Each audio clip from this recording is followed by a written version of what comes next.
Bonjour les amis, je sais, j'ai une drôle de tenue, je vais aller faire mon petit footing du matin, mais avant je suis heureux, je me sens tout léger, j'ai appris une nouvelle qui va rendre belle ma journée. Elle revient, elle reprend la politique. Najat Vallaud-Belkacem va faire sa rentrée début 2020. Moi, je vous l'avoue, depuis juillet 2017, où elle a dit qu'elle arrêtait la politique, pour moi, il y a un vide énorme dans la vie politique française. Najat, c'est la réussite de l'intégration. À la française, c'est la réussite de la double culture. C'est une trouvaille de mon GG, Najat. C'est Gérard Collomb, le maire de Lyon, qui l'a mise sur orbite.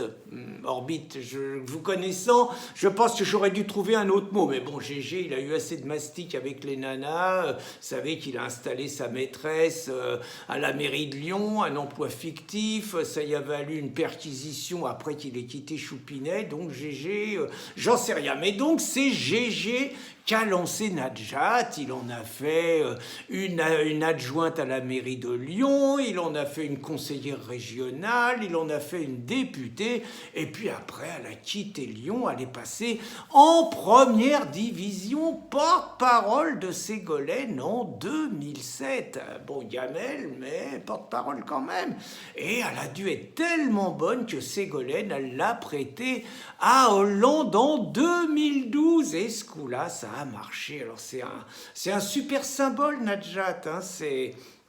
C'est la réussite, enfant de maçon, fille de maçon, et puis bon, épouse de Boris Vallaud, un haut fonctionnaire proche de Montebourg, adepte comme sa femme de la double culture. La preuve, Najat, d'ailleurs la droite, elle l'attaquait souvent là-dessus, elle était membre du Conseil communautaire des Marocains à l'étranger, ce qui semble dire qu'elle était finalement redevable de toute son action au roi du Maroc. Et oui, c'est un peu ça la double nationalité. Mais elle a donné des gages, elle a appelé ses enfants, alors moi ça me touche.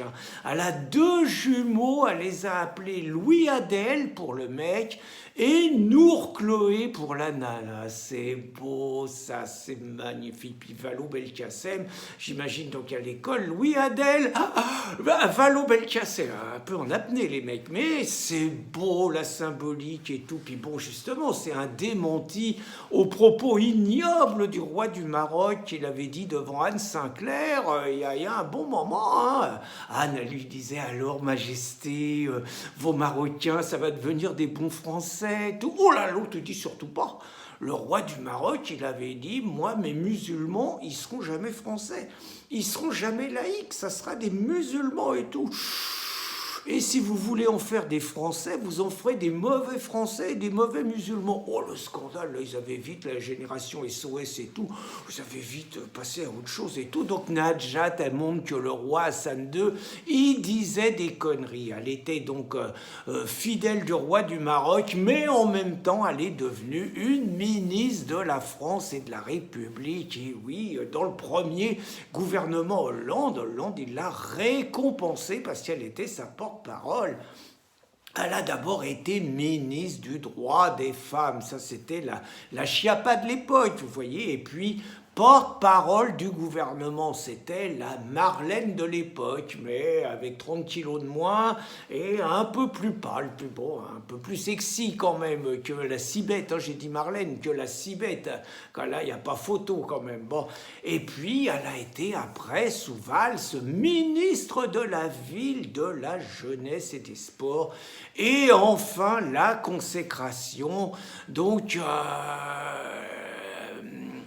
Allons bon, j'ai un trou, comment s'appelle-t-elle Najat, oh là là, faut que j'aille courir. Najat, elle est donc devenue à l'éducation nationale, ministre de l'éducation nationale. Fabuleux, parce que les mauvaises langues, ils disent qu'il y a fait quand même une faute par ligne, c'est la génération 1975-80, la méthode syllabique et tout. Bon, même un peu analphabète, elle est quand même ministre de l'éducation nationale. Alors, elle a travaillé à la refondation fondation de l'école, ça a été sa grande mission.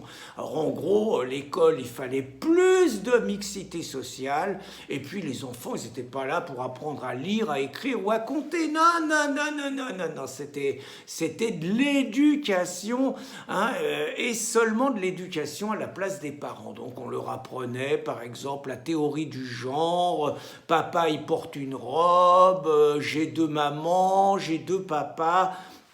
On leur apprenait des choses comme ça, puis évidemment, on leur apprenait à lutter contre le racisme. C'était important.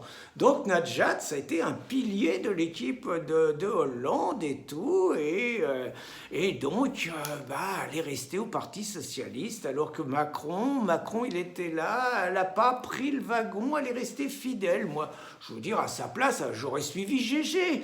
Gégé, son mentor, si Gégé s'était barré avant, c'est que c'était un bon plan. Je ne sais pas pourquoi elle ne l'a pas suivi, Najat. Puis elle avait un coup à jouer, elle laissait Boris au PS, et puis elle a joué En Marche, elle jouait sur les deux tableaux, et Najat, elle aurait été dans le premier gouvernement. Connerie, elle reste au PS, elle se prend une culotte, si j'ose dire. 16% au premier tour, à Lyon, hein, dans son bastion, avec quand même le CV qu'elle a, le bilan. 16% dans les trous de nez au premier tour, elle est péniblement au deuxième tour, 39% balayés. Et là, Najat, elle nous annonce la catastrophe dont j'ai eu du mal à me remettre. Elle nous annonce qu'elle quitte la politique et qu'elle est capable de travailler dans le privé, qu'elle sait faire autre chose.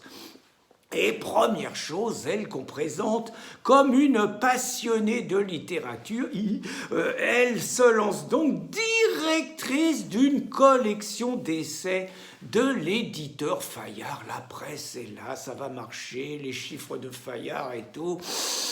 On ne sait pas trop ce qui s'est passé, ça a duré qu'1 mois, mais une personne comme Najat, ça reste pas à la NPE longtemps, ça trouve un travail tout de suite. Elle s'est donc retrouvée en février 2018, elle a enfilé, si j'ose dire, une nouvelle casquette, directrice générale déléguée des études internationales et de l'innovation de l'Institut Ipsos. Elle, pas bête, Najat, hein.